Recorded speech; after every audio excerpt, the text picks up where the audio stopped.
Ma'am, host has disabled my screen sharing, so please allow that. Oh, okay, of course.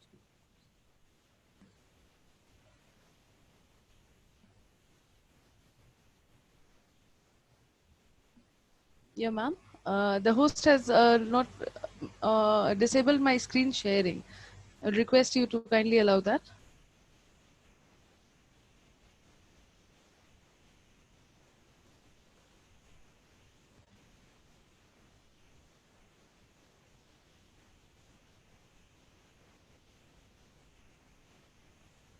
Hello, ma'am, am I audible? Yes, yeah. I can hear you, ma'am. Yeah, ma'am, please allow my screen sharing. It has Actually, been disabled. you are showing here. Because my screen sharing is disabled. Ankita ma'am, make co-host. Okay, Ma'am को right, co-host right, करना है। right, right, right.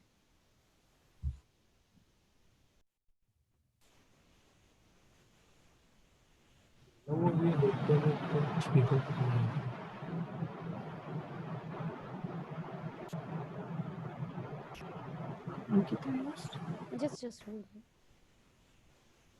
Ankita, please Yeah, make Dr. Shruti Narayan the host. yeah, ma'am. Actually, Co trying that. co-host. Sorry, co-host बनाइए please. Right, ma'am. Actually, His from name Shruti Narayan. yeah, Shruti Naren. Okay, I'm just searching.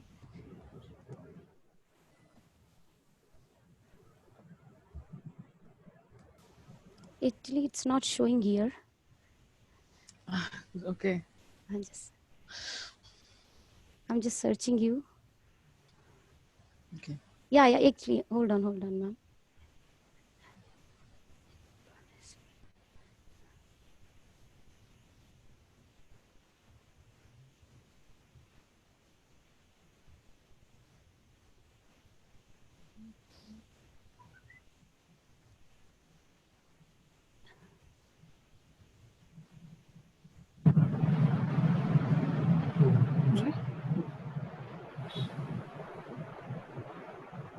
Actually, done, ma'am.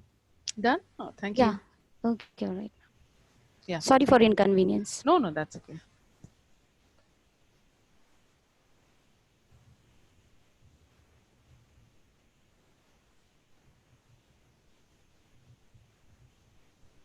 So I hope you are able to see this.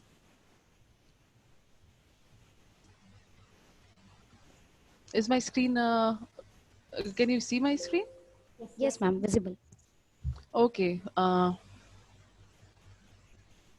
Yes, so thank you so much, first of all, to all the organizers, and National Psychological Corporation has been a family to me. And thank you so much for giving me this opportunity. Today, as we have been discussing, and we had wonderful deliberations yesterday, today we will be discussing about reliability analysis and ascertaining validity.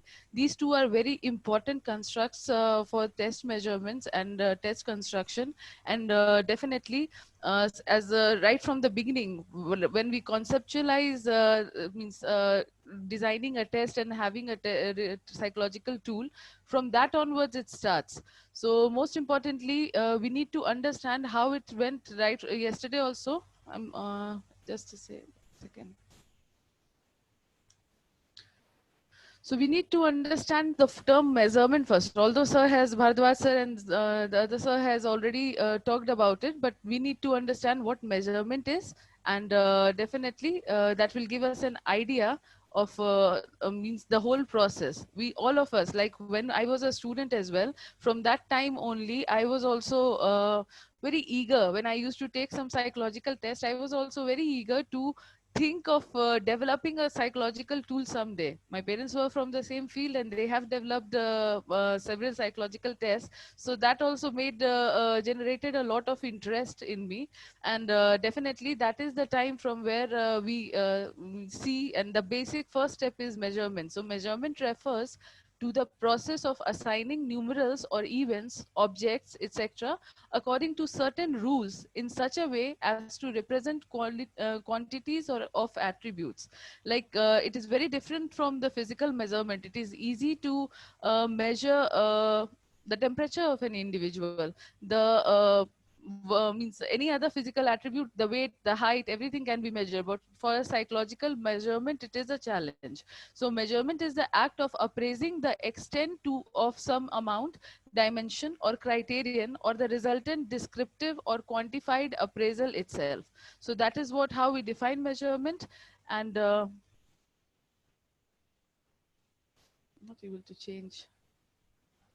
Okay, so a very important part of measurement is just a second. A very important part of measurement is assessing the reliability and validity of a measurement. I was seeing the presentations yesterday, and all the in the question answer round, there were many participants who were questioning about the reliability and validity of their test. So how to ascertain that? So that is very important. So we'll be discussing. So research in social sciences assigns numerical assigns various individuals attributes, or rather we can say values to the scores to the individuals, so that they represent some characteristics of the individual. That is known as measurement.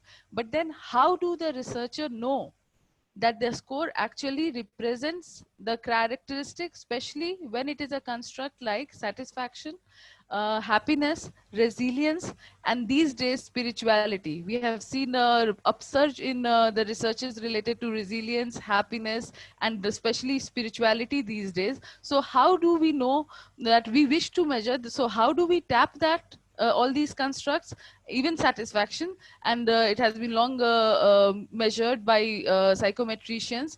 And but happiness, resilience, and spirituality, how do we measure these constructs? And also, when we are trying to measure something like happiness or resilience or spirituality, how can we ensure the reliability and validity of the measures that we are taking? The whole question here is, how do we evaluate these measurements? So this is very important. Yesterday someone said that he wants to measure happiness. Now happiness, what are the processes? Sir has already explained that what is measurement, what is testing, and how do we select the items, what are the ways. We'll just briefly go to that.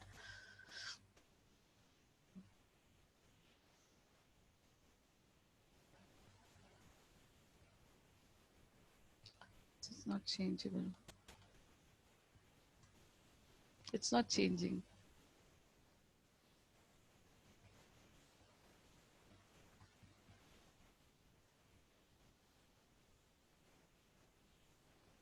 Okay. So evaluating the measurements, basically there are two primary criteria for evaluation. Now, whether the same measurement process yields the same results, that is the first criteria when we are evaluating the measurements. Once we have thought what we are going to do, then why are we going to do, and then comes how are we going to do, and then when we have done, how we are going to do that. So once we have, see, if we put up some questions, we make some items and we give it for item tryout, or maybe for the data collection, definitely you are going to get responses. But the important question is whether this same measurement process yields the same results, and that is what will answer our reliability issue, and whether we are measuring what we intended to measure. So this is yet another issue that we need to address. So that addresses the validity issue. So that is there. So for the test to be scientifically sound, it must be having possess objectivity. Objectivity means, of course, it should be same for me and the other person, means the other expert who is there. It should be same for the participant who is taking the test. There should be reliability, means it should be consistent over time. There should be validity. That means if I am measuring a construct of resilience, it should not be a construct of well-being. So norms, this will be discussed in the later half of the day by sir. And predictability, so what does the results predict? So that is very important. So yesterday, as we have already seen on the previous day, that how the plan, or how to plan the construction of a test. Now this is very, very important. How do we plan the construction of a test? like in the beginning I said, all of us want to develop a psychological test. All of us want that there should be some test of measuring some attribute, and we should need to publish that. So all these things are there, but at the same time that planning itself is the first step, and then how do we go about it, and how seriously, if any mistake is done in any part of it, so that will ruin the complete idea. So writing the items of the test. Now this is again, yes, sir has yesterday in the second half have already completely said how the items should be written. So for that, the basic prerequisite is a lot of review of literature. So even if I have, like ma'am has said, I have developed 6 psychological tests, published 6 tests. Other in my projects, my 2 projects of Indian Council of Social Science Research, I have developed tests for that. Means the questionnaire, the interview schedule that you can say. So for that also, so we need to conceptualize the very idea, have a complete understanding of the whole idea, like how are they, it means what are the items, what do I want to measure. If suppose if I take a construct like I was talking about resilience. So resilience is one concept all of us know, means bouncing back to the normal situation. Spring back means if it is a spring, that is means it resumes back to its shape. Now measurement also has an issue, like physical sciences have this issue of they are having a straight stick yardstick. That is what is being said, that that is having a yardstick, and that can be applied everywhere and it will yield the same result. But what about the psychological sciences and psychological studies? What we do is we have a rubber yardstick. That is what has been written in one of the books I was reading. So rubber yardstick. So rubber means what? That has flexibility, that may not be of the same say, shape and size, and that may not that has its own limitation. It cannot be as strict. For psychologists, for us it is not 2 into 2 4, a construct, a attribute, a trait that I possess. It may change over time. There are many factors, and we'll be talking about the errors in measurement, and that will be there. So writing the items of the step of the test starts from there only. So as soon as you plan your test, what construct, like resilience does not mean only bouncing back, springing back. If you go in the literature review, it will be telling you that it is hardening, it is strengthening and coming back from adversity, and not only strength means coming back from adversity, also strengthening from adversity. So all the bad experiences that have you had, you're not only just bouncing back from them, you are becoming more strengthened, more persistence and perseverance due to that experiences, and you are getting back. That is resilience. So do we need adversity only to be resilient? We maybe are we resilient or not in normal life situation? If you go in depth analysis and reading about resilience, maybe in positive psychology books, you will find a psychologist called Marston, and he has termed resilience as nothing other than ordinary magic. So resilience is ordinary magic, and all of us may remember as children we were very resilient. So if I was a 5-year-old child and I was slapped by my father, and then my mother calls me for having lunch, I would run to have lunch. I'll forget that I have been beaten 5 minutes before.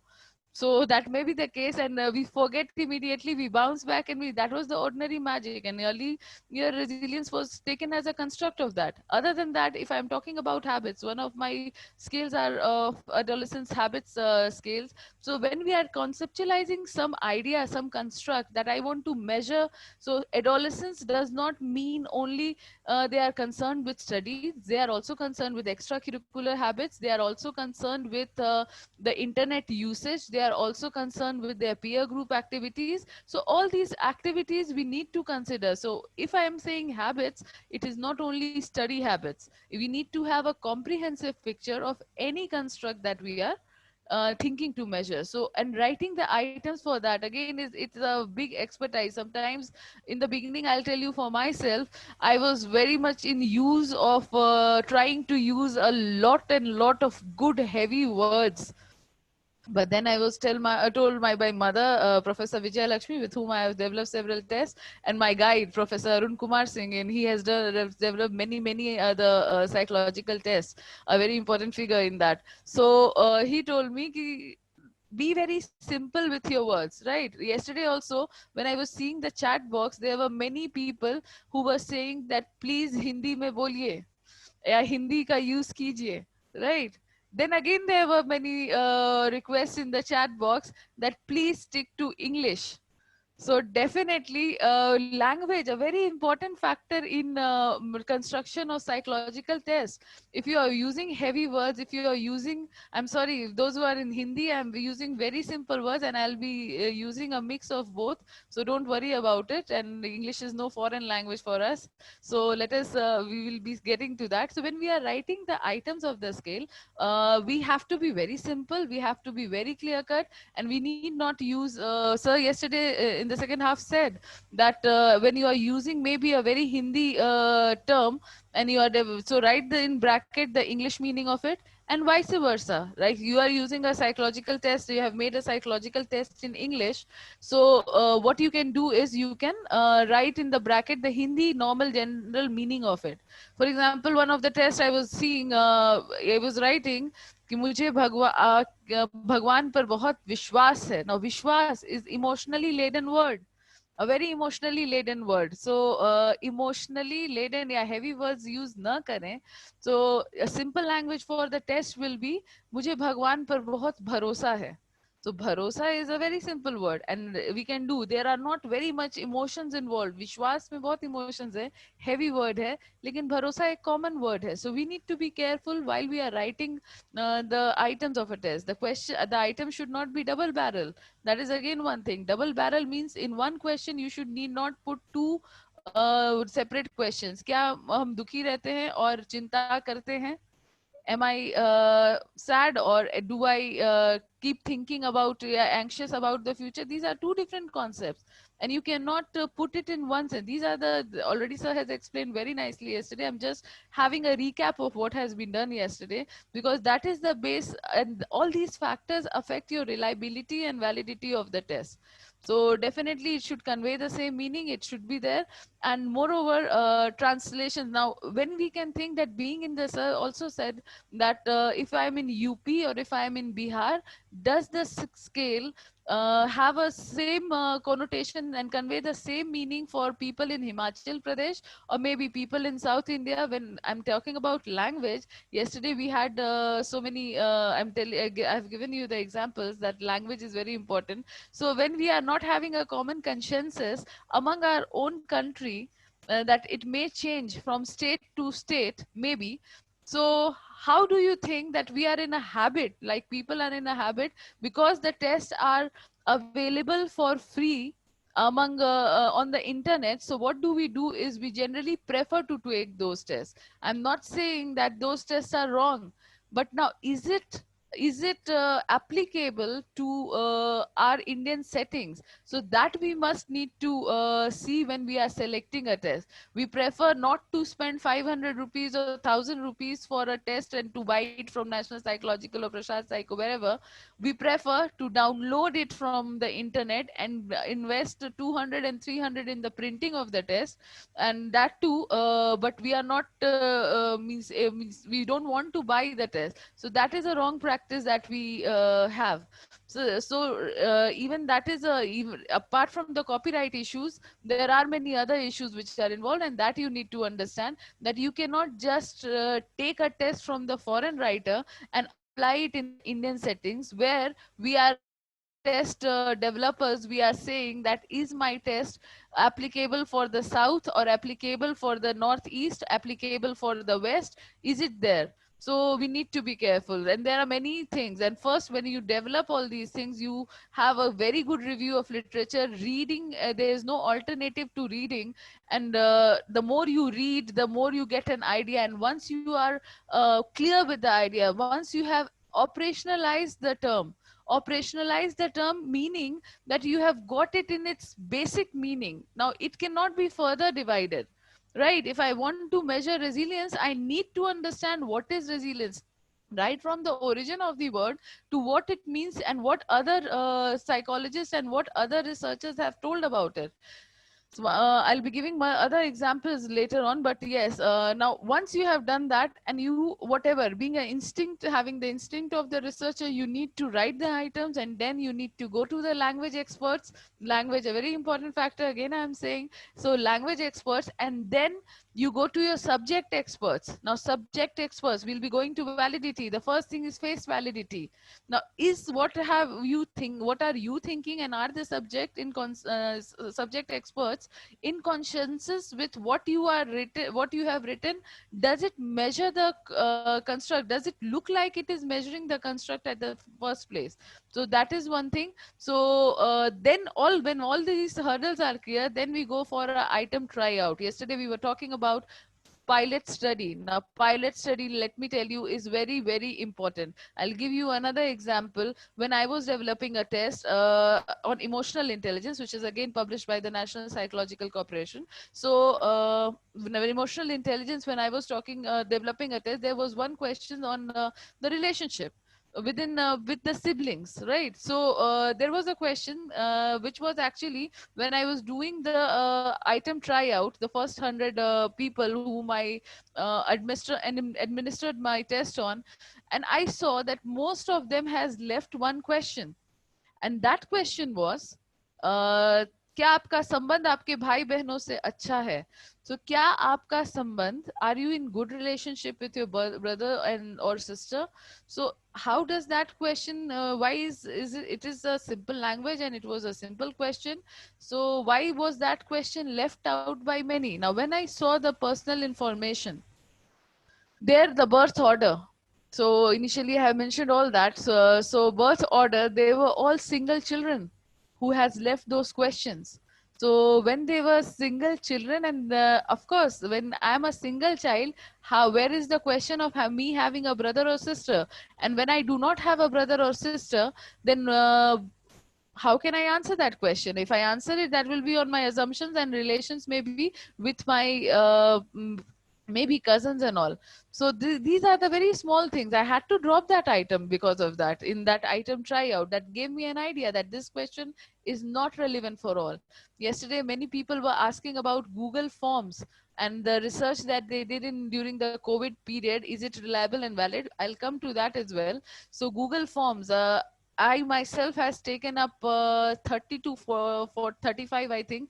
People have sent it to me and I have answered their Google Forms. I'll get back to that. And where the question is and where the problems are, we need to. How can you, there'll be people who we have made a lot of, they will be discussing this in the errors. So after the item tryout, we need to then analyze that how do we analyze reliability and ascertain the validity of a test. So that is there. So reliability, when we are talking about reliable, trustworthiness of an item as defined by the American Psychological Association Dictionary of Statistics and Research. So it refers to the trustworthiness of the items. It refers to the stability and consistency of the items. Now, whom do you talk about in general common sense also if we talk? So whom do you consider reliable? The one who is actually consistent with you, who has been stable with you, who has been loyal with you over the time period, not only once, but with due respect to time. So that is reliability in a general sense. So trustworthiness, stability, and consistency of a test measurement means that does the same measurement tool yield stable and consistent results when the measurement is repeated over time. Maybe today I have got some responses, but after 10 or 15 days, if I apply the same test, will it give me the same type of responses? Now, yesterday, some madam asked this question that once we are now, when we are doing a Google form and we in this COVID, we are not developing a test, and definitely we are doing the item tryout, and maybe we have circulated. How do we ascertain the reliability of the test? So we need to see that question, is that test considered? I'll give you the way out for that as well, that how is your test reliable and how can you still fall back on if all other things have gone right, how can you still calculate the reliability of the test? Because there are two important aspects in that. Now, reliability shows the extent to which the results obtained are consistent and the test is administered once or more than once on the same sample with a reasonable time gap. So this we have understood. So it refers to self correlation of a test. Now once if you are using the test only once, how can you find out the self correlation of the test? Now that is a very important question, and that was raised by some people yesterday, some participants yesterday. So we will get to that. So it is a self correlation, means I have developed a set of tests, and then after a certain time I'm repeating on the same sample and I'm just verifying if I am getting the same results. Now very important way of reliable assessing means measure statistics of assessing reliability and validity is the Pearson correlation. So we'll get to that also. So consistency in results obtained in single administration. Now it is self correlation, but how do we get the consistency of the results in the single administration? That is the index of internal consistency. And for Dr. internal Shruti Narayan, sorry to interrupt. Dr. yes Shruti ma'am. Narayan, Yes. please, it's a request from so many participants कि please go slow. थोड़ा सा धीरे बोलिए ma'am, please. Achha, I'm so sorry. Huh? I'm so sorry. Okay, that's okay. Thank you. Okay. So, okay. Yeah, please excuse me. That has been my problem over the time, I think. Now, okay. So getting back, so reliability shows the extent of the results. Now, maybe if I'm going in English, that is maybe fast. I'll try to admit means both English and Hindi, incorporate both of them. So एक दूसरे से self correlation, जब test को आप एक बार ही नहीं एक बार use करते हैं तो that will yield internal consistency of the test, that is what we call. दूसरा होता है the other thing is the consistency in results obtained upon testing and retesting is an index of temporal consistency. Means when we are using a test and we are again applying the test on the other, means on the other at the other end, means after 14 days, what we call generally use test retest reliability. All of you must be aware of that. So test retest reliability, that means it will yield a temporal consistency of the test.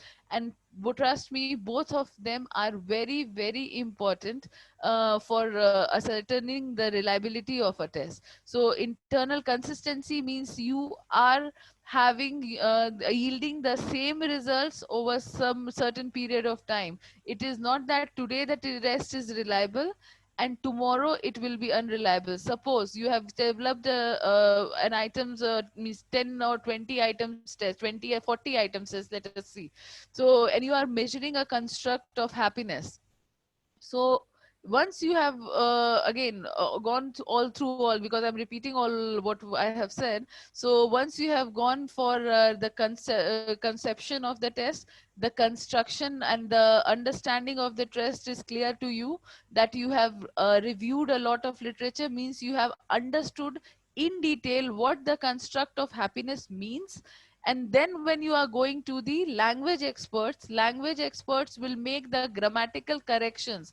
If I am writing up are you in find do you find life very difficult, और आप इसी को हिंदी में कर रहे हैं क्या, हिंदी और इंग्लिश करने का भी अलग अलग नियम होता है.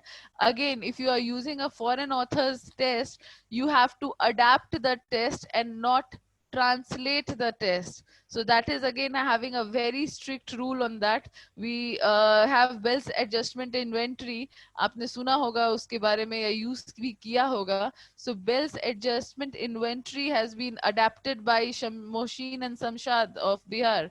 So Professor Moshin and Samshad has adapted that test, and that is a very wonderful test because it needs to suit your cultural requirements. You cannot put a test should be culture free. Culture fair and culture free means it should not be affected by the locals, as we were discussing that it should not be meaning different for Bihar and different for Assam and different for Mumbai. So it should be clear. But then yes, so after that what you need to do is you have to try out your, I mean you have to go to your subject experts. First of all, they'll tell you about the face validity of your test. Face validity, I'll come to that slide, will tell you if the test is measuring the construct happiness or is it measuring something else. Is it measuring resilience? Is it measuring well-being? So that is one thing, and then they will be giving the opinion and the constructive feedback. Kindly, most of the researchers who are very enthusiastic about developing tests, what happens is they have certain ideas, they write certain items, and then they go to their seniors, and if they give, even if they give their positive criticism, definitely essentially there's a law of writing that essentially good writing is rewriting and rewriting and rewriting. So if someone criticizes you, you should not be disturbed by this thing, and you should not be deterred by this thing that, oh, mere to test ko pehle hi reject kar diya, now you have lost all interest. Don't do that. Take that criticism, try to learn, and definitely then you are writing the items. And then when you are going for an item tryout, even at that time, do it on a small sample. Maybe if you are doing it on a sample, yesterday someone was saying that she did it on a sample of 60. So 60 is a very small sample, and definitely for reliability also there is no thumb of rule, but actually there is one rule that reliability cannot be calculated on persons or any group which is less than that of 100. So 100 sample need to be there for calculating a reliability. So that is there. So when you go for a tryout, I was telling you that I went for a tryout of my items, and then I found this question that are you in good relationship with your siblings to be irrelevant one. After the tryout, when I was going for item analysis, there was one question that do you easily get angry, या क्या आपको अधिक do you क्या आपको अधिक गुस्सा आता है. Now, गुस्सा आना is a very general term. सबको हम लोगों को आता है कभी ना कभी, लेकिन अधिक गुस्सा आना, it is not a normal feature. So I was very happy. I collected that data on 400, and initially when I was not having the idea of it, actually, I went to my guide and I told him, ki, sir, I have got 382 responses as 372 responses as yes. Then he said कि ये item तो ऐसे ही reject हो जाएगा, ये drop हो जाएगा. Then I said, why? 372 people have said out of yes, out of 400. So why do we need to drop this item? So you need to be conceptually clear that when everybody is saying yes, so what are you measuring anything further in it? If I ask a question, the sun rises in the east, and you say a yes, so the item is dropped. What are you measuring? So please, you need to understand this as well, that we need to be conceptually very clear with the way of item and writing and item analysis and everything. Anywhere if the step goes wrong, our whole test construction and our whole labor goes waste. As Sir Bhardwaj sir yesterday very nicely said, not making a cup of coffee, and that we have this idea कि चलो एक test बनाते हैं, चलो एक coffee बनाते हैं, and we go and we prepare a coffee and we get back, right? So that is not. Even I'll tell you, on an average, I have invested 1.5 to 2 years in developing a standardized test. So the whole process took 1.5 years to 2 years. Now, again, do not be disheartened by this line, because today we have SPSS, today we have all the calculations done to be done by SPSS, and which is again helping us do miracles now. But still, it will take 3 to 4 months to 6 months, and for its standardization, maybe more. So it is not a easy cup of coffee. So that is one thing. So again, yesterday's people were asking that if I have done and shared and means conducted and collected data on COVID-19 and all. So definitely you can have internal consistency for your test when in the single administration you get that internal consistency, and the measure is Cronbach alpha. So that we have covered till now. And of course, when you are testing and retesting it, what you get is the temporal consistency. Ma'am, is my speed okay now?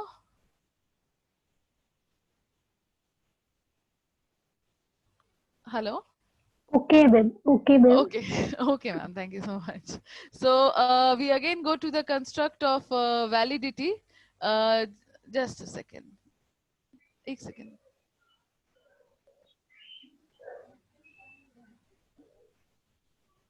Okay, let it be.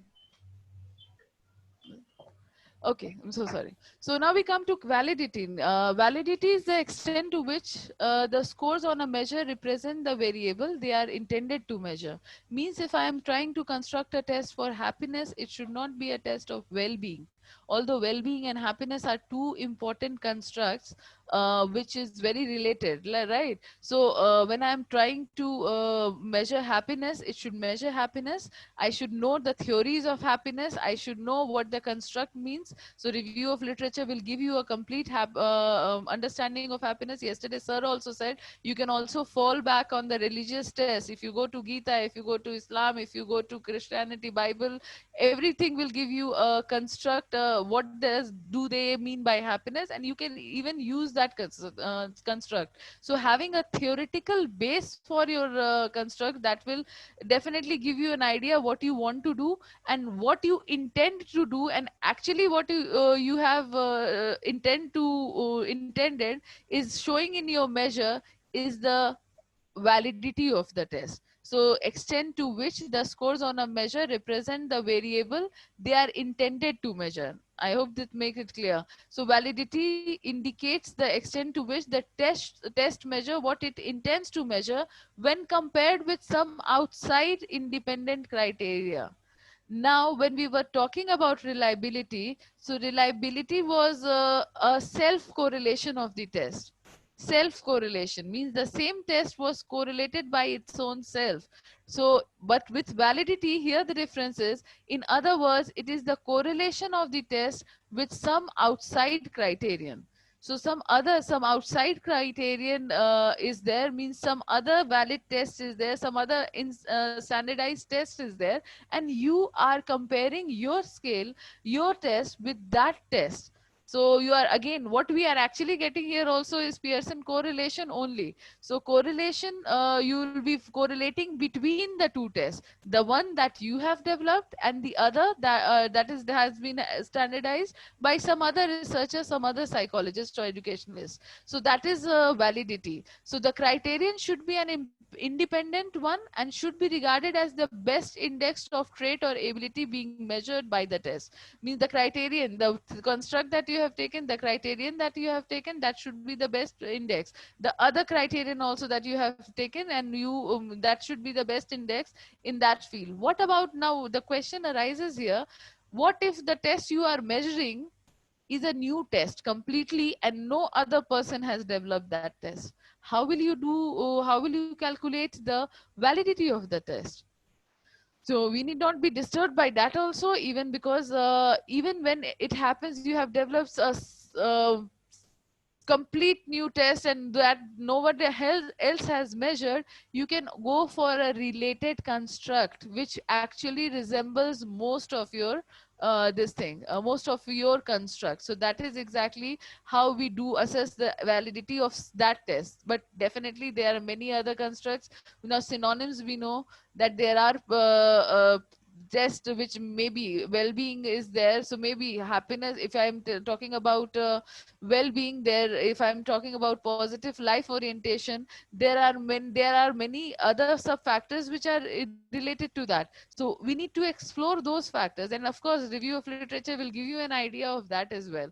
So the criterion should be an independent one and should be regarded as the best index of the trait or ability being measured by the test. Now generally validity of the test is dependent upon the reliability. So if a test is not reliable, it cannot be valid. That is the rule of thumb. So if a test is not reliable, it cannot be valid. Of course, when it is lacking consistency, how can you go and validate your test further? So because a test which is inconsistent results, that is poor reliability, is ordinarily not expected to correlate with some outside independent criterion. So definitely if it is poor, having a poor reliability, it will not correlate with the other outside factor. So we come to the errors of measurement. Now, having understood what is reliability and validity, again, after the errors of measurement, we'll get back to reliability and validity again. So measurement contains some uncontrollable factors which produce gross errors. gross errors, severe errors.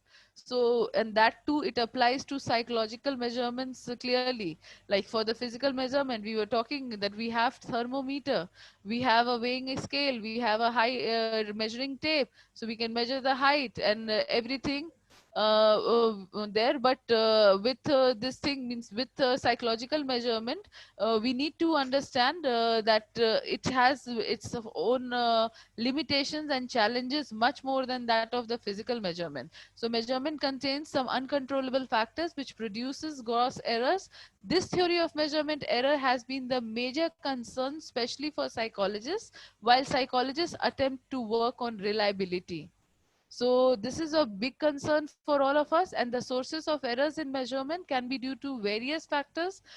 Maybe the respondent. Yesterday, someone else also said that the respondents are very reluctant to answer. Very reluctant to answer. Very reluctant to answer means what? Sir rightly said that you failed to develop a rapport with the respondent. You fail to develop a rapport with the respondent means when we know that, again I'll repeat, 2 into 2 is not 4, 2 plus 2 is not 4 in psychology, when we are going to tap human attributes, traits and emotions.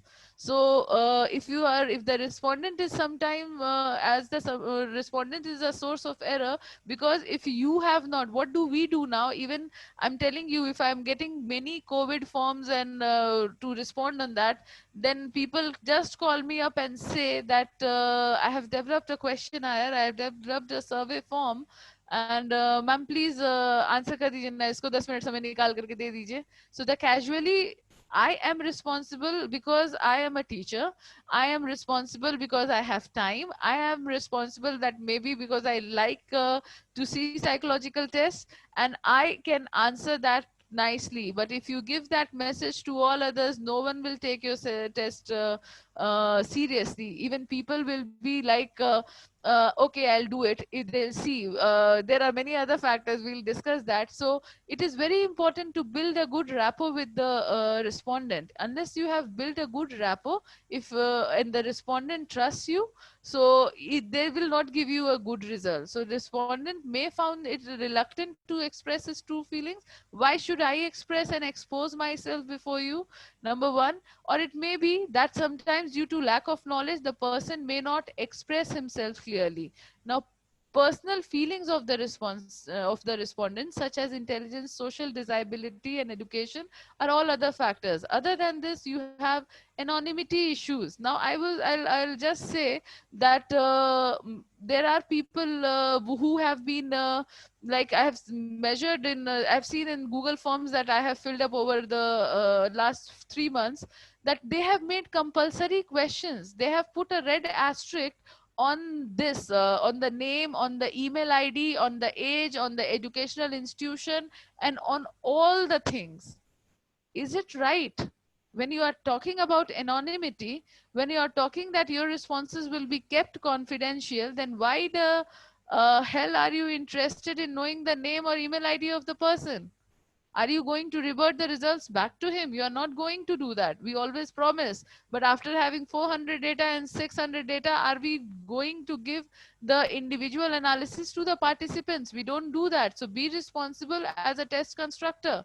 And when you are applying a test, being responsible as a researcher is very important. So you cannot make any question compulsory other than the informed consent. I'll get to that. So the second source of error is the researcher himself, his biases, his personal factors, his personality, the way of speaking. If I am begging you that please, please मेरा कर दीजिए, तो please, please में please, please जैसा ही response आएगा. And if you are actually explaining, creating an interest in your schedule, that I have been, now will you please cooperate? So giving a good orientation about your schedule. Of course, we cannot reveal all the information. Otherwise, that social desirability of the respondents will be a problem. So social desirability means what? Social desirability means you are actually answering not what you are, but as the answer should be. So कैसा होना चाहिए ना कि कैसा है. तो ये काफी बड़ा एरर हो जाता है मेजरमेंट में, because we will not, if I am a very selfish person, I will not like to say that. Why will I reveal it to the other person that I am very selfish? But yes, if that has to be means the item should be written, not written so directly. Other than that, the reply, the orientation that I get, the confidence that I get that my responses will be anonymous, kept anonymous, and that will not make any other person judge me on that. So definitely I can do that, and all that depends on the orientation of the researcher, how you orient the other person, so about your research, and that will lead to accuracy of the responses. So another factor that can be the data analysis level. Now maybe if I am very good in orientation, I have got very good responses, but I don't know what the statistics are there which can be used for tabulation. And if I am using inappropriate statistical analysis, then it again fails. So these factors are dependent, are means the researcher himself is responsible for such errors. Yet another source of error can be situational factors. Now, as I have already said, that may put unnecessary strain on the respondent. Example, anonymity issues. Now, I have also conducted a research on COVID during the lockdown, experiences of students during the lockdown. One, writing the items for that time also, we need to understand. Just a second. Fan off. So yet another error is, I was talking about, I've also developed a questionnaire during this period, and survey form, and that encompasses the this thing, the experiences of the students during the lockdown. Now, even if you are developing a Google form, you can use standardized tests. That is one thing. I have used my own standardized test of stress coping resilience. Maybe some other factors were also there. Then there were other tests which I have bought from National Psychological Corporation. So there were many factors. Now when I'm thinking, so even in that, when you have bought a test, now what you can do is you can type those questions on the Google form, and then you can. So you will be free from that reliability validity issue. That is one way. But we love to develop and write items, and we feel that maybe the items are more suitable, more convenient, and in the lockdown, how will I get a standardized test? And so we use our own permutations and combinations to find that. So we need to understand that when we need not put an unnecessary strain. I'll tell you, in that lockdown, what I have developed, because I have, by God's grace, the experiences of developing psychological tests. Even in that, I have followed the rules which were there during the normal process of developing a test. Like in the how will I now, I was talking much about building a rapport and giving a orientation, and when I am collecting data from the different universities and colleges of across India, how am I going to develop that rapport? So that is very important to know. So you write to you need to write an introduction for your test. What is the test all about?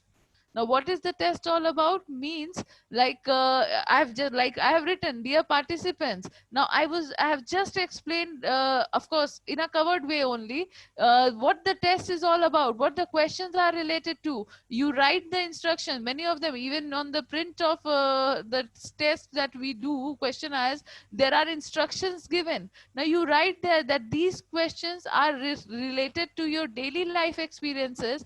These questions are related to maybe your experiences of with your family, with your experiences with your friend group, your personal moods and feelings, and all these things. So you generate a rapport, and you develop generate in their interest in that, and you will be telling, then only they will be able to relate. Otherwise they'll think, oh God, another Google form, another survey form, I'm not going to fill it. And you need to respond that. So I have also written, I was doing with one of my colleagues of Central University of Sikkim with in that research, and I'll tell you the briefing that we have done about the introduction that has generated interest in people, and the only compulsory question that we had, a compulsory response item we had, was the informed consent, that I have agreed that informed consent, you know, it's ethical issues in psychology. So the informed consent was that yes, I have agreed, I have understood what the test is all about. I have understood that my anonymity will be preserved. I have understood that at any point of time I can leave the test in between. It is not compulsory for me to finish the test. I can opt out of the test, and that was the informed consent that we have made compulsory. Other than that, there was no option as name or email ID. When I am talking about anonymity, why do I need their email ID? So I have not given that name and email ID. Of course, age we needed to know. Again, that is also not compulsory. If the person is not wanting to write his or her age, that was also free. Even all other personal information, the place, and maybe their educational this thing, their gender. Now gender is again a matter of research these days, and we have so many gender identities. Latest research that I have means read is that we have more than 56 gender identities. So we always knew 3, but now we know there are more than 56 gender identities. So even gender, I could not make that compulsory. So I haven't done that. And I'm very happy to share with you, within 24 hours time, I got 1,000 data of students from across India. Within 3 days, I have to come close the data, means within 3 days, yes, around more than not more than 36 40 hours, again 40 hours, not only 3 days. Also I got around 1465 data, and I had to close the form, because the next factor is the research analysis also, and that is a wonderful thing that has happened. So we need to build trust of the respondent on us, and definitely, and let me again tell you here, I am not on any social media. It was always a personal contact that helped me yield that much data, right? So lack of clarity of the scale, if the scale is not clear, such as the instructions or the items themselves, it is finished. That is a major source of error. Now factors such as poor printing, we prefer, I have to take 400 data, I'll purchase a set of 100 from National Psychological Corporation, and what about the 300 data that I am going to collect? I'll do a photo state of that data, and then I will use it. Now, this is what is being done without understanding what impact. You are not only violating the copyright issues of the organization, but you are also creating. We know that when we get the original test in our hand, that gives a better feeling, a better pleasant or unpleasant feeling with us. So original gives you a pleasant feeling, and of course a photocopy, and that too we have seen in our students also, and maybe some other teachers forget students. Some very big senior teachers also, they'll be going for a photocopy of the test, which is very very wrong. And then they will be applying and asking the other person where the items are not clear, the appearance has changed. All these things are there. These are personal factors, these are psychological factors. And please understand that as psychologists and educationalists, we need to consider all these things. It is not only saving, you are not saving much money with that, but what you are doing is you are spoiling the whole test. So if you have a data a sample of size of 400, so please buy 4 sets of the test, and not buying just one set of 100 and then go for a photocopy of the test. So poor printing, poor design, overcrowding items in the questionnaire, in etc., these are all a major error for measurement. Yet another issue related to the implementation of the scale, such as differences among the interviewers. If I have written some construct, it means something for me, it means something else for my colleague, the other interviewer which is there. Both of us are not sure. If again, I'll tell you one example. One of the researchers, I was there in the for data collection at a school, at a government school, and there I have had to means he the researcher who was there with me, she actually said that आप लोगों का एक test होगा, and the expressions of students were like, oh no. So I had to intervene that आप लोगों को now again she has already set the stage and given many preconceived notions to the students. और if I would have said that आप लोग का एक बहुत मजेदार we have a set of questions जिसमें बहुत ही अच्छे आपके experiences के बारे में है ये, अगर आप टेस्ट यूज कर देते हैं, मैंने पहले भी कहा आपको कि इमोशनली लेडन वर्ड यूज न करें. स्टूडेंट के लिए टेस्ट एक बहुत ही भारी भरकम शब्द है और उससे उसका बहुत सारा आप देखेंगे कि बहुत सारा उस पे उसका नेगेटिव इफेक्ट जाएगा कि ओ एक और test that is there. So you understand. So again later on when I told this to her, then she said कि वो तो मैम टेस्ट को टेस्ट ही ना कहेंगे, क्या कहेंगे, स्केल तो वो लोग समझते नहीं. Then I said कि ना टेस्ट कहेंगे ना स्केल कहेंगे, आपको उसको थोड़ा रिफाइन करना होगा और आपको करना चाहिए था. But then we have already the damage has already been done, let me tell you. So that is again an error. Just a second. Okay. So other source of errors in measurement is short-term transient personal factors such as health. Of course, if I am not in good health and if I am not having good emotions, if I am very tired, all these will affect the measurement.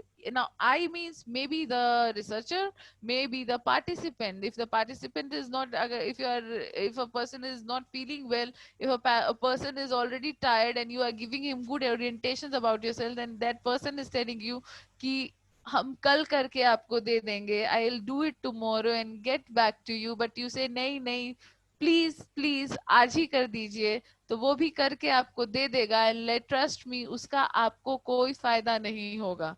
The respondent will answer you, but definitely you will not have any benefit because वो randomly norms अभी आप कीजिएगा, then you will understand the response bias, the norms, the response biases which are there, and that helps how does it hinder in the norms. So again, changes in the scale items. Some people also do that, that they take some others test and they delete and add some items according to their requirements. Now you are affecting the whole reliability and validity of the test. I'll not name, but the very prestigious Institute of India from the ITs, there was one researcher and he was measuring construct on some parapsychology construct, and there was 3 tests of 3 different authors, and what he has done actually has taken the 3 constructs given by 3 standardized tests given by 3 different authors, and he has mixed all the 3, and then he had made an schedule of 180 items, and he was trying to get responses on that. Now please, that is also a big error. Now when one test is a standardized test, you need to trust that scale. Now if you are having 3, suppose if I have developed an emotional intelligence test and it has 31 items, if there are other items at National Psychological only, like Mangal and Mangal's emotional intelligence test, that has 100 items. There's yet another test developed by Upender Dhar sir, and that is having I think 50-60 items. So 40 to 60 items, whatever, I don't remember precisely, but that is there. And if I am the researcher and I am taking the 3 tests, then I am mingling all the 3, mixing so that I get better result. No, don't hope for such addition or deletion will give you a better result. You are just taxing your participant. This is what you are doing. Now changes in scale items will be again taxing your this thing. Okay, so participants, so that is not right. So you can just choose either Mangal and Mangal, or Singh and Narayan, or Upender Dhar and one more person is there. So Dhar and Dhar emotional intelligence test. So choose one and keep it short and simple. So that is the last but not the least. The source of error in measurement can be the test instrument itself. That was all I was saying. That can be due to the poor psychometric qualities of the test and defecting measuring instrument. Now psychological tests have poor reliability and validity, made result in the measurement error. So thus for measurement error, there's a classical theory, I'll quickly just say, which talks about the true error and true error of the and plus the class in any difference between observed score, true score and observed score that may arise. You will get this theoretical base in any of the books. I'll refer to the books, and this PPT has also will also be shared with you. So let me go to the validity because I'm just seeing the time. So measurement error may arise from the instrument, making in use mistakes in using the instrument, and the chance factors. So chance factors ke liye, of course, we test significance values. So if an investigator may obtain biased results from a survey because of the problems with the questions wordings. Questions wordings बहुत important है. मैंने आपको पहले भी बोला है कि wordings अगर हम लोग भारी भरकम शब्द यूज कर लेते हैं, हेवी वर्ड्स यूज कर लेते हैं, या ऐसे वर्ड यूज कर लेते हैं जिसका मीनिंग मेरे लिए कुछ और है, आपके लिए एम्बिगुअस जिसको हम लोग कहते हैं, तो वो भी प्रॉब्लम है. या रिस्पॉन्स ऑप्शंस पे भी कल भी किसी ने पूछा था कि 4 रिस्पॉन्सेज रिस्पॉन्स आइटम रखें, इवन आइटम्स रखने में क्या प्रॉब्लम है. प्रॉब्लम ज्यादा कुछ नहीं है. You will see a very good scale, international scales की बात कर रहे हैं हम लोग अगर, तो university of California and Los Angeles scale of loneliness, आप देखिएगा कि वो 4 आइटम स्केल है, 4 रिस्पॉन्स आइटम स्केल है. 4 रिस्पॉन्स आइटम यानी उसमें 4 ही रिस्पॉन्स आइटम्स दिए हैं. लेकिन for the Indian context also, और ये बेटर होगा कि हम लोग जब चूज करते हैं तो we choose either a 5 item, that is again 3 is less, 7 is more. Now with my experiences I am saying that Likert scale that we use, so it is better always. It's not because I have done it, but my experiences are humbly letting me know, tell you to go for a 5 item response. Either go for yes or no, that has its own share of good and bad, and or you can go for this 5 item response, because going for an even response, going for a 3 response item, or going for a 7 response item, that makes it difficult. And when you are in a process of learning and the construction of tests, please try this out. You will sometime, I feel that some point of life you will definitely realize what I have said, that 5 response item sets are more easy and convenient for the respondent also, and for the researcher also. This will yield better results. So this is what I feel. Now that observed score and true score are very important for reliability. And yes, I'll skip this slide. So a model of measurement accuracy when the observed score is equal to the true score and the systematic and random error. Quickly, we'll go to the random error. What is it? Now, random error, 2 errors of measurement. Now, you will also find this in every literature. So we can quickly understand that random error is caused by any factor that randomly matlab, which is not not fixed actually. Anytime it can come. So randomly affects the measurement of the variable across the sample. Now, for instance, each person's mood can inflate or deflate their performance on any occasion.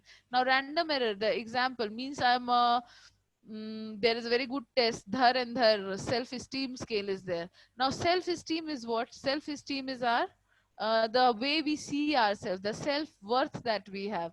Now, if is the test, when it is a standardized test, so definitely it has taken up all those challenges and moved ahead. So what happens is, maybe sometimes it happens that if I am in a very low mood, and I will see myself as worthless and means worthless and having no worth, having a poor self-esteem, so that can affect my results on the test.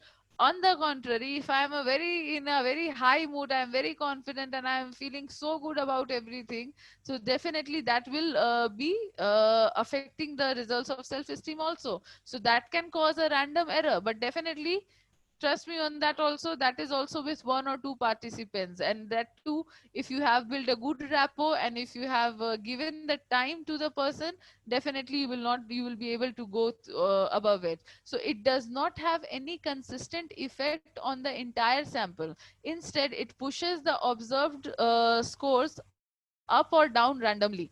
So I'll show you the graph also. It will make you more clear.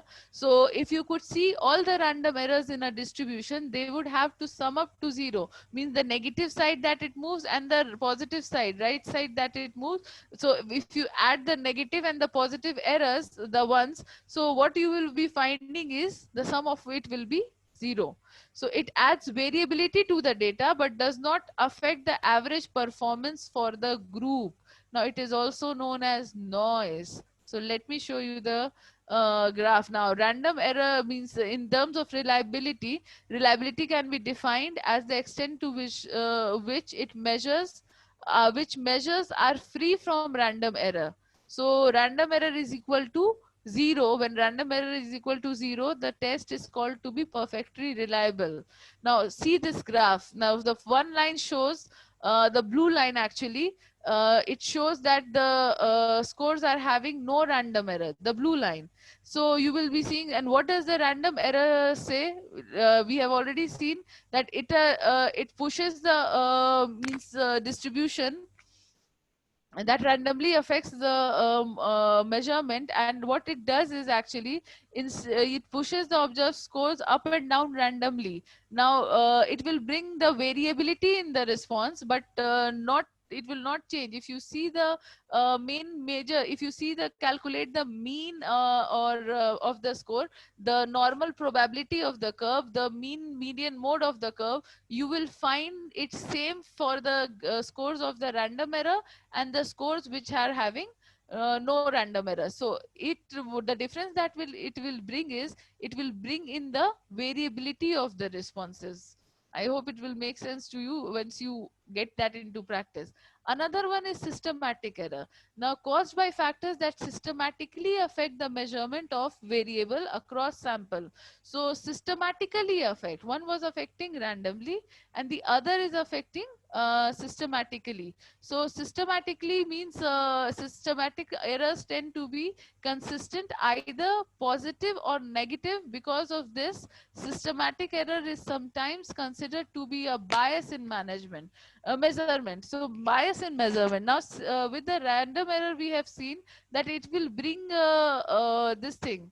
The variability of the responses, and when you add the positive and the negative changes, that variations that it has brought, like we see this graph only, and if you see that if this is the mean median mode, if it is existing here, and if you add this negative and positive, so this will the sum will be again 0. That will be on the midpoint.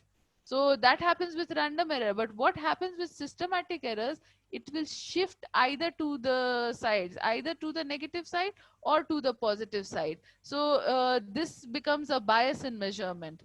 So see, this graph shows that the red line that you are seeing is the scores with the systematic error, and the blue line that you are seeing is the score with no systematic error. So here, if you see the mean median mode, it has already shifted from here to here.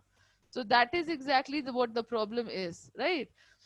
So types of reliability are, very quickly we will see, test retest reliability that we generally use and is preferred to be used. Then we have alternative forms reliability, internal consistency reliability, and split half reliability. I'll explain these.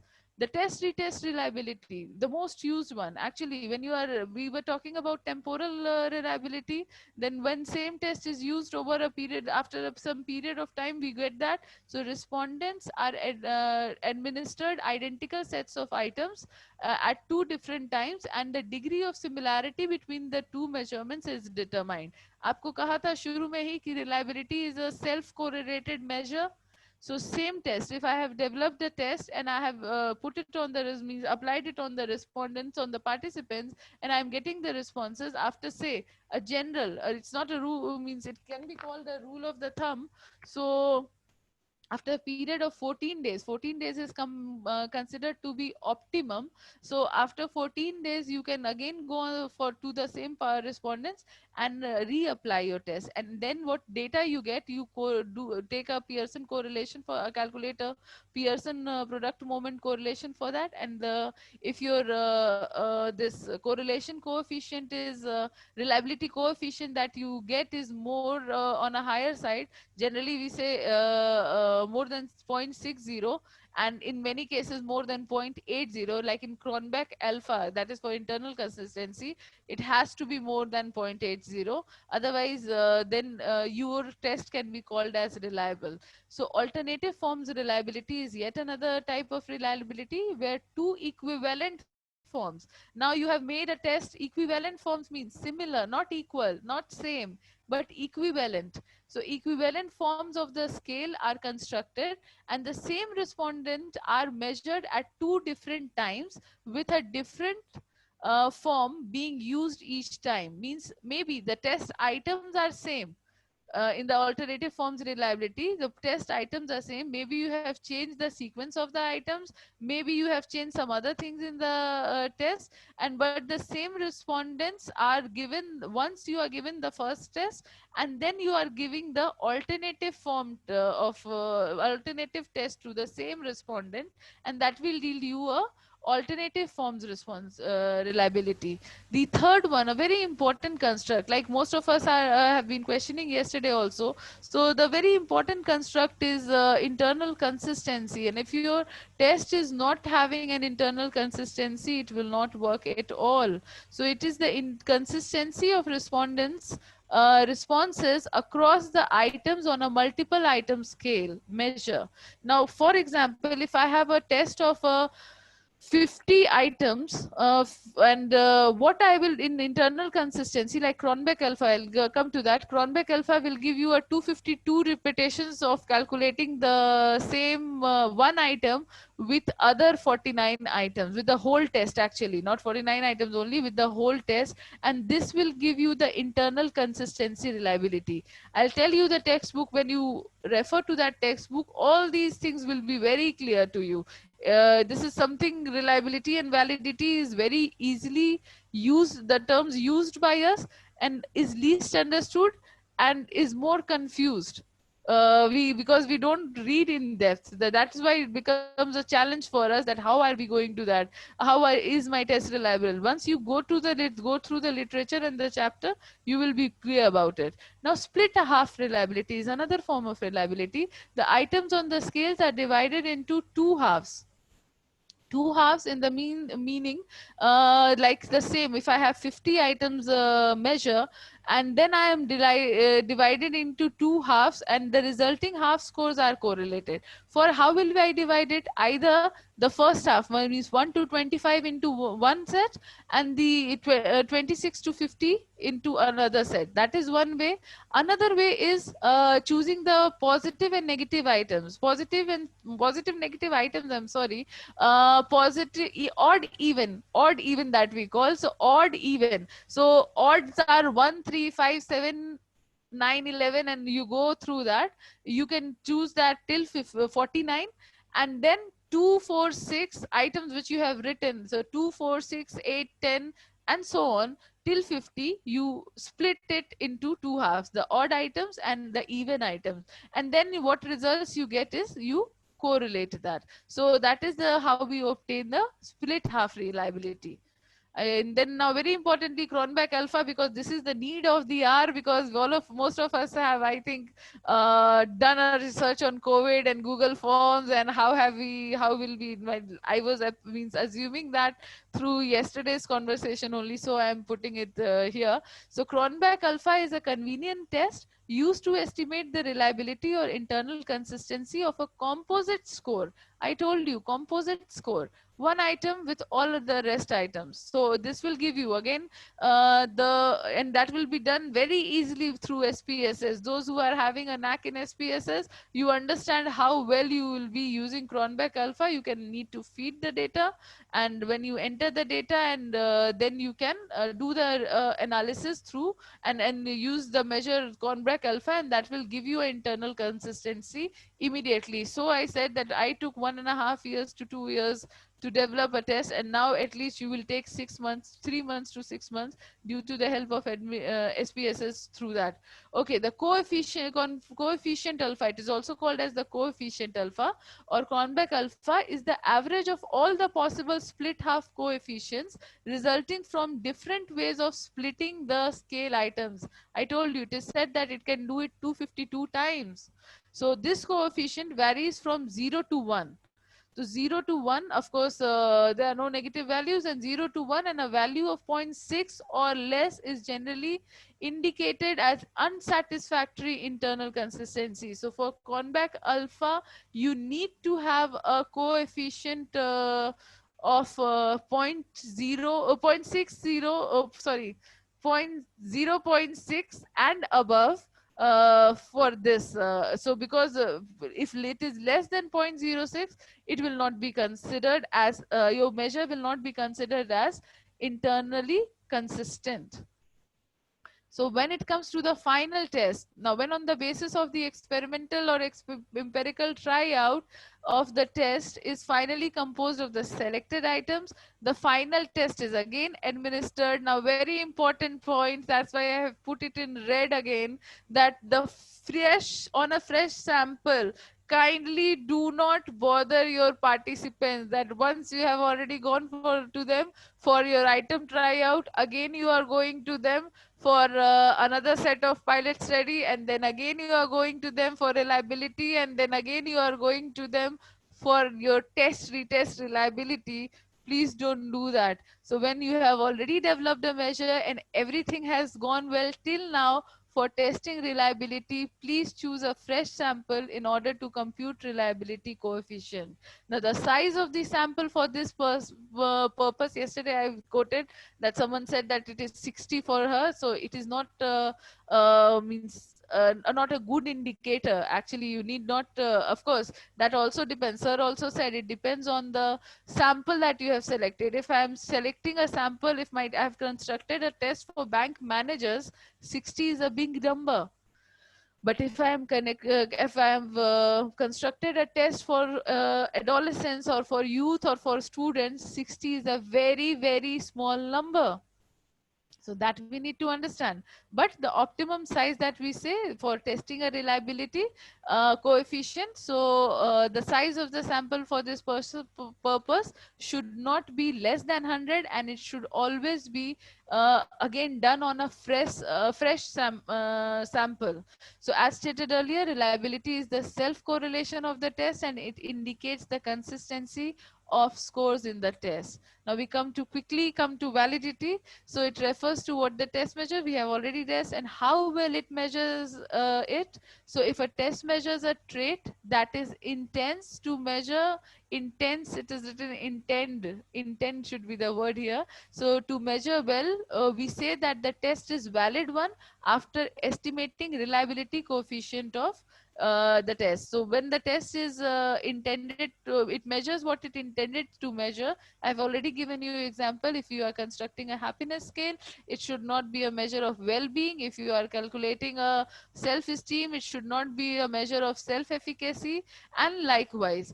So the test constructor validates that test again sometime out with some other criterion that we have discussed, that reliability is the self correlation of the test and validity is the correlation of the test with some outside characteristics. So the true differences among objects on a character being measured rather than systematic, and see, validity is always free from systematic and random error. So reliability, we have those issues, but validity has to be free with the systematic and random errors. Thus validity may also be defined as the correlation of the test without some outside factors independently, and validity should be computed from the data, often from the samples other than those used in the item analysis.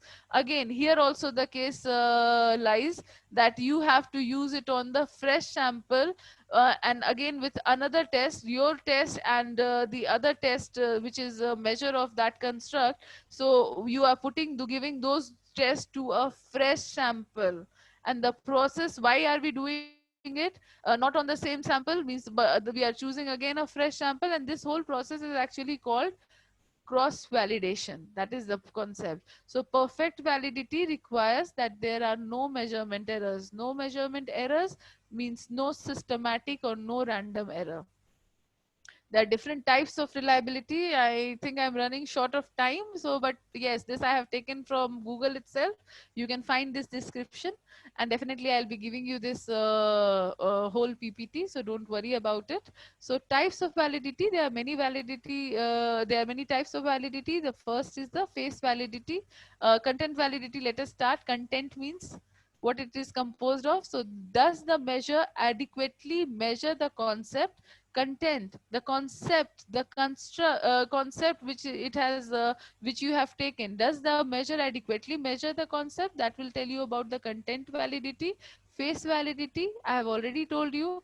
Do experts validate that the instrument measures what its name suggests it measures? Now it names means if you are saying it is a resilience scale, it should measure resilience. It should not measure something else related to that. So criterion related validity, does the measure differentiate in a manner that helps to predict a criterion variable? Concurrent validity, I'll explain all these things. I'm just reading out the questions for you.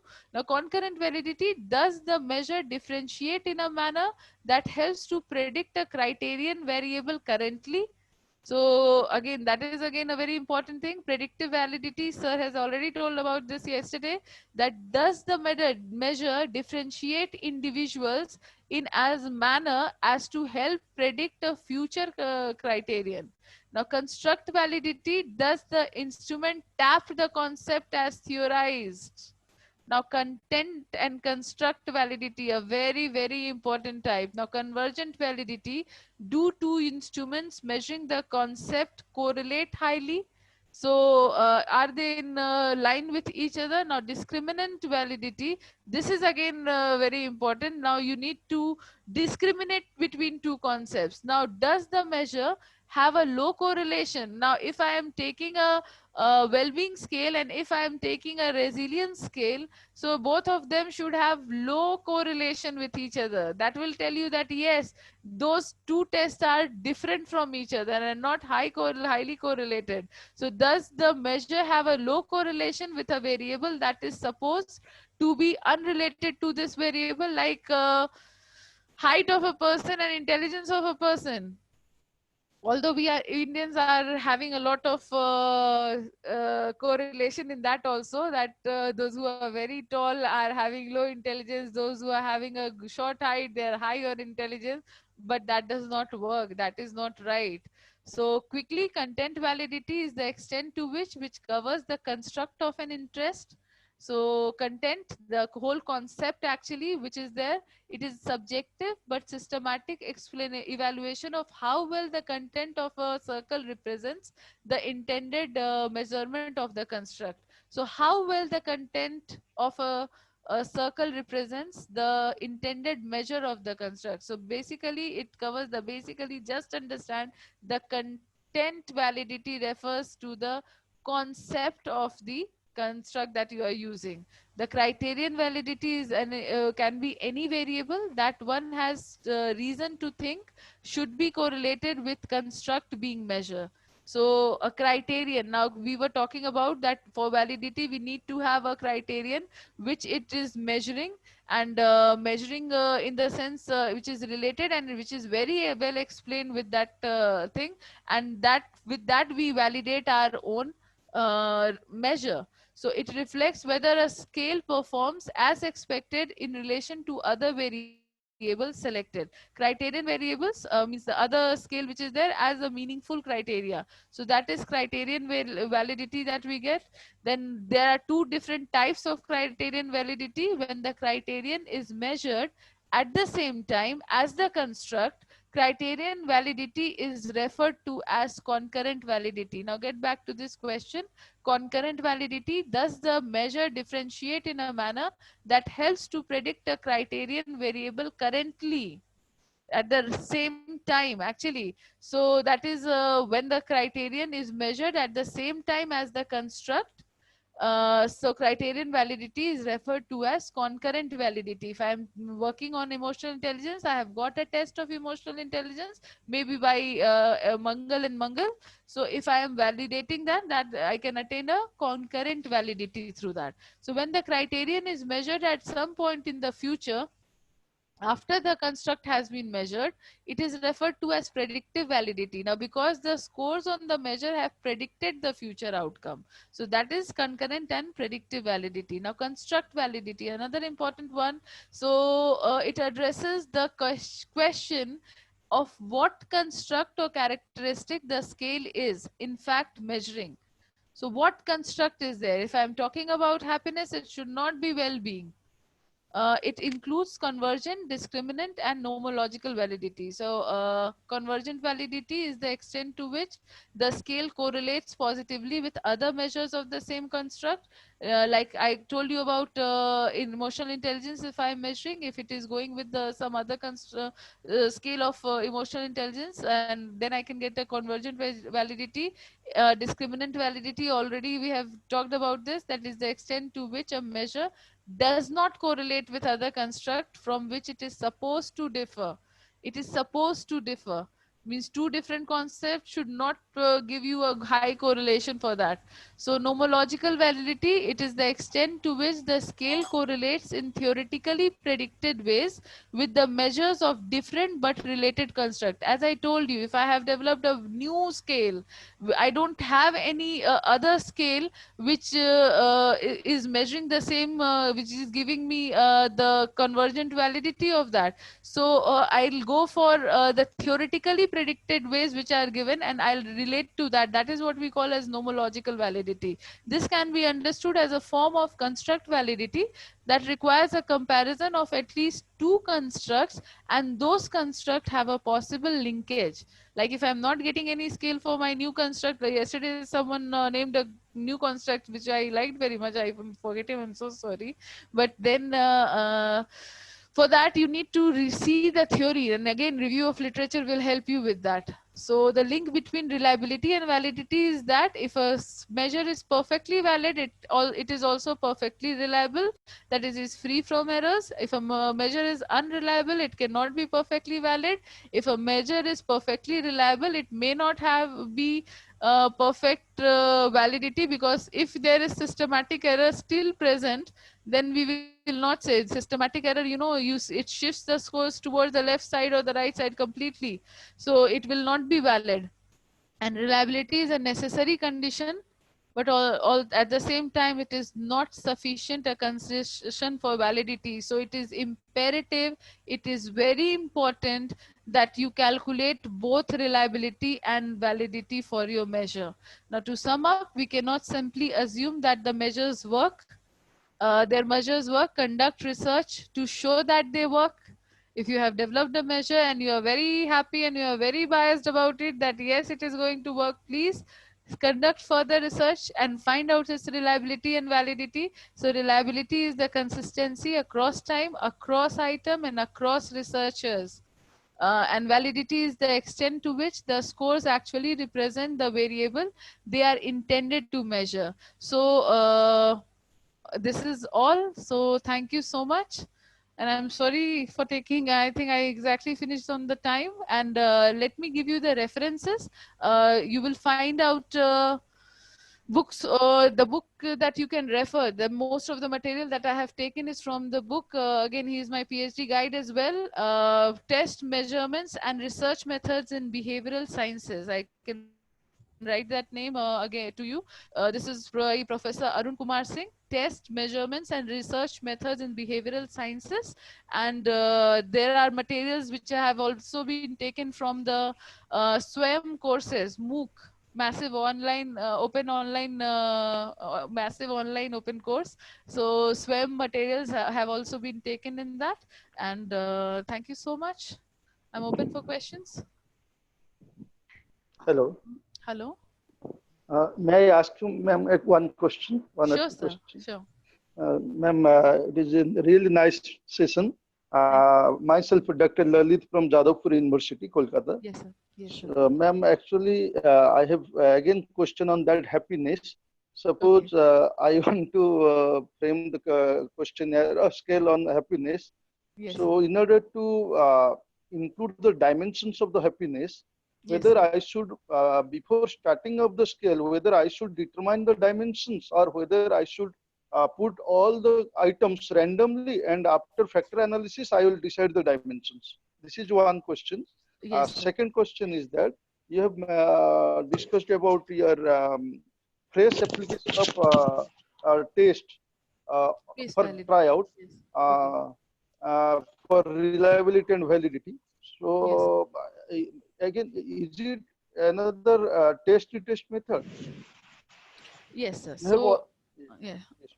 Yes, sir. So I'll answer your first question that yes, you have been talking about happiness, and you, of course, this is the ongoing thing that is there, and you, as you have rightly said, we don't have many scales for happiness, so it's a good idea, and I wish you all the best for that. So for the first thing is I'll again say, being a researcher, being a test developer, I have also done the same thing. What you were talking about, the dimensions, actually is something which you will get when you do a lot of review of literature in the field. Review of literature means you can go to like if you are talking about happiness, you will definitely try to find out books for that. Now books means you will have a positive psychology books. In that 60-70 page chapter of happiness is given. So you either go for Seligman's book, or you go for Crothers and Baumgartner's book, or you go for Snyder and Page. I think that is the book for positive psychology. So you understand the concept of happiness, what it is. I have already mentioned in the beginning. Operationalize the definition. When you are operationalizing, yani bringing definition to the basic form, you will understand what happiness is, and definitely that will give you idea of the dimension that it covers. So definitely that is one way.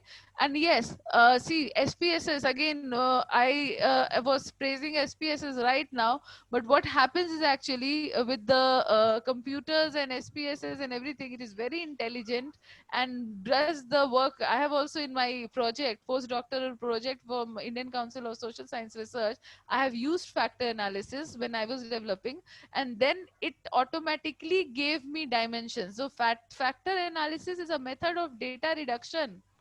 So definitely it will, the highly, as yesterday sir also said, if you remember, the highly correlated items will group itself in one group, and definitely you have to name the items. That can also be done, and that is also very reliable a method. I will not say, even I have done that, and I have got family items in one of them, and I was very surprised when I used SPSS for the first time. I did factor analysis for the first time. I was very surprised and pleasantly surprised that yes, how intelligent it is that it is able to do.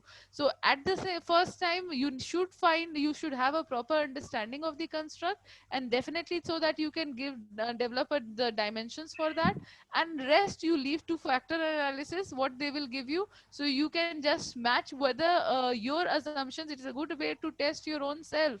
So both ways can be used. For the second thing that you said, that face validity is something which is actually least valued. But for No, the no, ma'am. first, That is phrase validity. You have said phrase application of the acha, test. fresh. Okay, I'm so Yes, sorry. sorry. Fresh sample, I have said. Yeah, Fresh yeah. people, fresh participants. Not that is actually a requisite that should be there. You know, we don't. I generally don't talk in what should be, might be, could be, but actually that is a rule of the thumb. I'm telling you, if you are only a respondent, and if I come to you 10 times for measuring, for trying out my items, then going for reliability, then again testing, retesting reliability, and then finally coming up with the same test and with another test and asking you for responding and giving your validity, by your common sense also you can say that you will be afraid to see me coming to you with piece of paper. So definitely that is Ma'am, one thing. Yes. ma'am, one of my colleagues, he told me, in Yes. order to ascertain the validity of the tool for Indian context, for in all locality, so Yes. before we have to go for literature review. It is very it is really needed. And so before this, he told me that he's a professor in IS, in Indian Institute of Statistics. He's from psychology, Dr. Devdulal Datta. He told me that it will be better if I'll put a open-ended question Yes. to the population, and from that you will find out different content of with relation to Indian context. Is it a reliable way for determining the content of my tool? Sir, we should, there are actually now, as you have already said, open-ended question. You are going for a qualitative research. You are going for a exploratory research. Even I have done my exploratory factor analysis, and I have got the method that I have used was exploratory factor analysis, principal components that will give you. So exploratory research is a different research.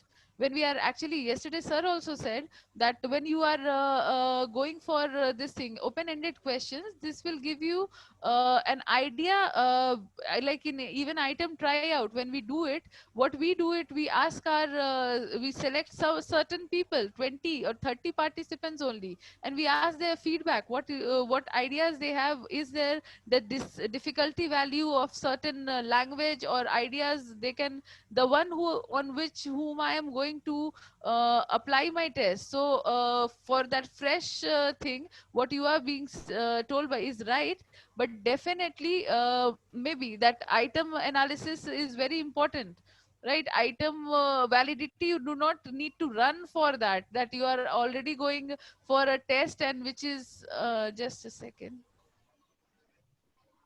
Yes, so you should not always be bothered about. In qualitative research, we are never bothered about the methods are different. So you need not to get be bothered about its reliability and validity. So that is what my answer is. So No, I ma'am. am okay. Perhaps you could not get my point. Actually, before determining the content of the tool, that means we have to go You through said your literature. tool is an open-ended schedule. No, Is it right? tool is not open-ended. Okay. That means in order to get a better understanding of my knowledge of my sample, that means with relation to my sample or my locality, she told me that I may go, first of all, I may go to an open-ended question, and from that you may get some content for final, for including your content. Definitely. That is a prerequisite. Yes, you should. Because once you go, yesterday also, I think one of the teachers asked about this, and sir also said this, that when you get, you will get ideas from the, it is getting ideas from the horse's mouth on which you are going to apply. If I have understood your question. Yes, Yes, so you need to do that. Even when I was developing in this lockdown period, I also went to my, because it was on youth and students, so I also contacted 50 students of mine and asked them for that other option, and open-ended questions were there, that what could be the probable response items for this question. So this is important. Yes, it is right. Thank you, ma'am. Thank you very much. Kindly mention your mail ID and phone number, if possible. Yes, Asha. Thank you so much, Shruti ma'am. It was a wonderful session. May I ask you a question? Yes, sure. Myself, Dr. Meenakshi from Magad University. Okay, ma'am. Ma'am, hi. Hi, ma'am. So, ma'am, my question is, you said that we can use standardized questionnaires on Google Forms. Yes. So, is it not that we need to take the author's permission before doing so? Ma'am, one way is buying the test. If you buy my test, my permission is already there with you. One. Okay. Because the publisher has given you the permission to use that. Secondly, with Google Forms, we know the advantage that we can, we are the administrators there. And definitely, I also get a lot of, these days I am getting a lot of requests for author's permission from Manipal, from lovely professional universities, from Jammu and Kashmir, and from Kanyakumari. So it's a very good feeling that we get. So my saying is that when you have bought the test, you're not photocopying it, you're not violating the copyright issues. And yes, if you have the accessibility, but many of time we do not have the accessibility of the authors. So when you have purchased the test, you have already done that. And secondly, when you have developed the Google form, you have this right to stop taking responses. if you feel at any time. So that holds in your hands only. No one can copy that items from your form and keep it with themselves for later use. The moment you close the form, it is all done. Okay, Hello? okay. No, my only doubt was that whether even if I have bought a test, whether I need to take author's permission for that. That was only a I doubt don't think, I was no, I having. don't think it is necessary, because it is we are not always accessible to the authors. Hello, ma'am. Okay. And Yes. second thing, as you have answered in the previous question also, that when we are constructing like qualitative items, so reliability and validity of qualitative items, it is not required, like if we develop a survey questionnaire with qualitative items. Yes. So qualitative Okay. items, what do you mean? Open-ended items. Open-ended items are Open-ended. there. Yes. So how are you Open-ended going? items Yes. So with I qualitative will. answers. Yes. Qualitative answers. Because if I ask you some question, I means if there is an open-ended question, But ma'am, you will be the you will be answering sure. something else, and I will be answering Pura something else. complete. So of course, when we do Tale qualitative, Yes, पढ़ा correct. complete when I do yes, so when we do qualitative research, ma'am, definitely qualitative and quantitative, these are two important issues. When I do a qualitative research, even that can be converted into a quantitative research. How? Because later on when we do the content analysis of what we have got, like I have been doing in that in my project and many other researches. So when you get a do the content analysis, that is a way of qualitative research. So content, after the content analysis, you will be getting a lot of areas, a lot of commonalities emerging.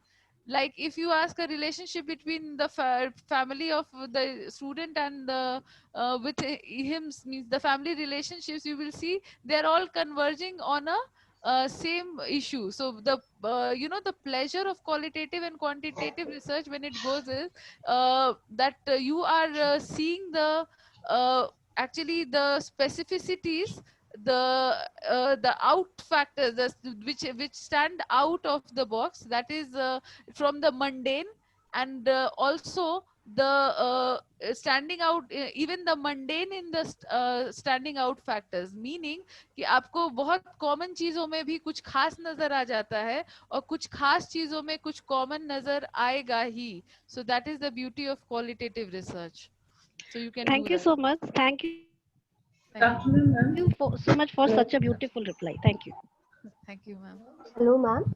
Yes, ma'am.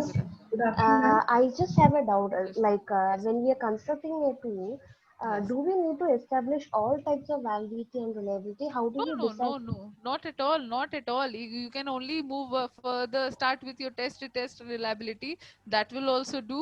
You can all, yes, you cannot just, one point of caution is there. You cannot just calculate, have a face validity and say that your test is a valid one. Face validity, except for face validity, if you go for construct validity or a content validity, that will help. With reliability, if you go for a retest reliability, that will give you a temporal reliability. And yes, for internal consistency, you go for Cronbach alpha. Okay, but suppose we are going for test retest, we need to approach the same sample again, right? Yes. Fresh same sample. I'll again repeat. Fresh okay. same sample. Not the one on whom you have done an item tryout. Not the one on whom you have already taken 3 times of pilot study that you have already done. Leave that. You need to have again, for the validity also, you need to have cross validation. That's why we say this. Fresh sample. Okay. Okay.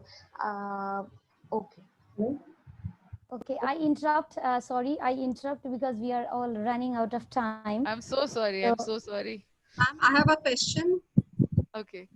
Hello, Yes. good afternoon, ma'am. Myself, good afternoon. Dr. Mohua Chatterjee from Beethoven College, Kolkata. My Yes, ma'am. question is, what will be the problem if a 4-point Likert scale is created?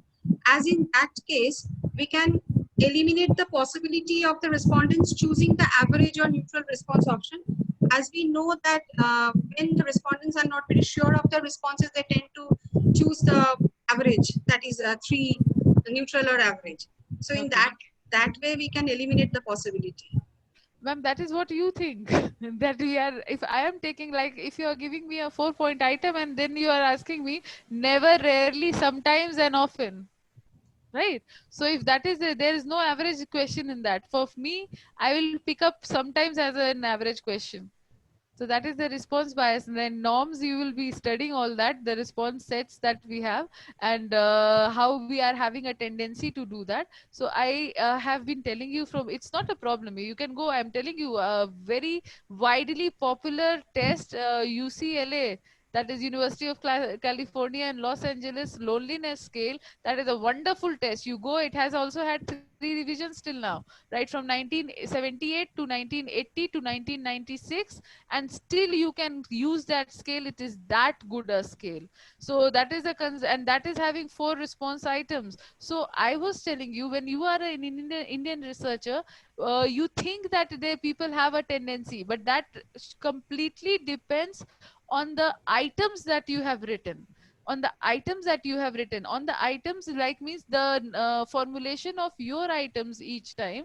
So that will help a researcher. That is again that will influence your researcher. I'll tell you, my test which I have developed for the lockdown had to be answered in 25 to 30 minutes, and I got 1400 something, nearly 1500 responses. So that surely gives me a feedback that the items were good enough. And I got a feedback also from the respondents that they enjoyed the test and they found it really relevant in their concept. So it hardly matters you if you are thinking, if you think that if it is now, if you are calculating Cronbach alpha and if you are calculating other things, you will be finding if the average is above 3, so you will get better responses, you will get a better statistical analysis.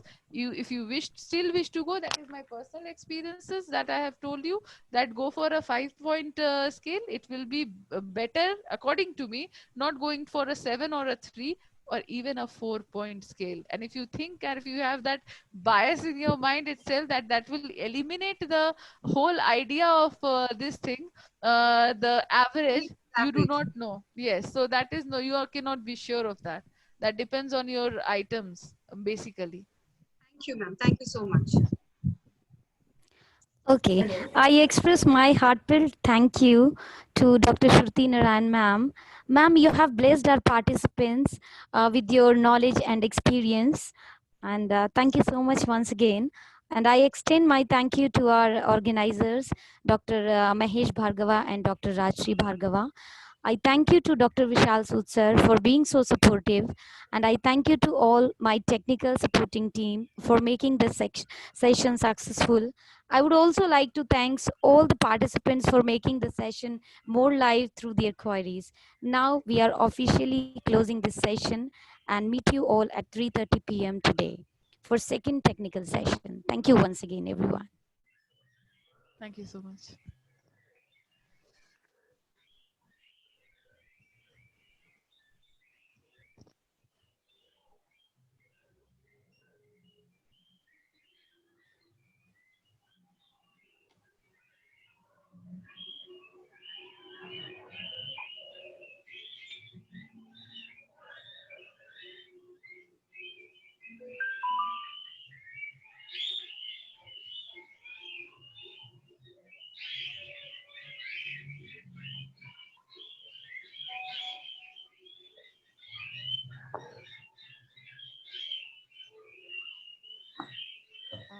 Excuse me, ma'am. Yes. Excuse me. Actually, there is some request from the side of participants that they Yes. want your email address so that They they Okay. can resolve their questions later on. Okay, sure. I was just, okay, you can write it down, or should I write it in the chat box? Yeah, it's up to you, ma'am. Okay, just a second.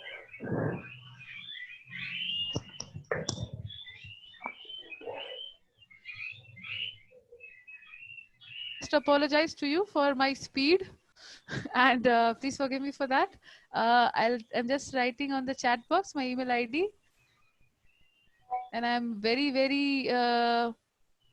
not, I'll say I'm not very friendly in means attending to any social networking or any other things. So yes, my email ID I'm writing to you. I hope I'll be of some help to you.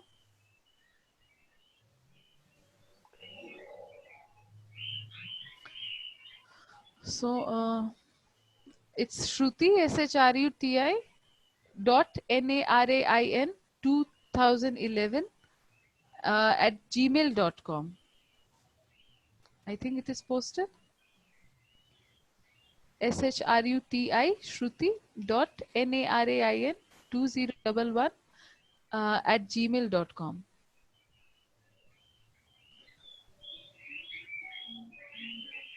Is that okay? Okay, thank you, ma'am. so much. Thank you once again, everyone. Thank you. Thank you so much. And please extend my apologies to all. Okay. So we are